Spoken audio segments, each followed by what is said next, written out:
পরিবারের সঙ্গে সময় দেন, কথাবার্তা বলেন, আমলনামার মধ্যে সওয়াব লেখা হতে থাকবে। সুবহানাল্লাহি ওয়া বিহামদিহি।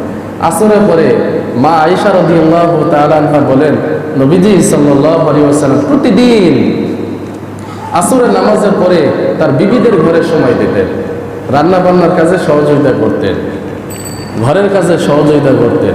নবীজির হাদিস বলতেছি আমি, এগুলো নবীজির আদর্শ। নবীজি আসর থেকে মাগরিব পর্যন্ত বাসার মধ্যে সময় দিতেন, বিবিদেরকে সময় দিতেন, বাচ্চাদেরকে সময় দিতেন।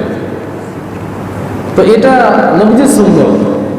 নবীজির সুন্নতের মধ্যে জিন্দেগির সফলতা আছে, বিপরীত কোনো রাস্তার মধ্যে সফলতা নাই।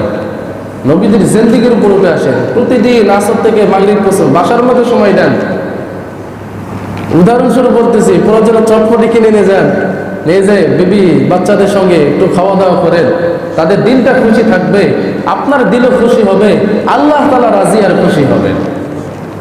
আল্লাহ তাআলা যে ব্যক্তির উপর রাজি আর খুশি হবেন, তো তার তো দুনিয়াও সফল, আখিরাতেও সফল। এইটা করেন, বাইরের সময় কম দেন, প্রয়োজন না হলে বাইরে যাব না, ইনশাআল্লাহ। রাজি আছে তো ইনশাআল্লাহ?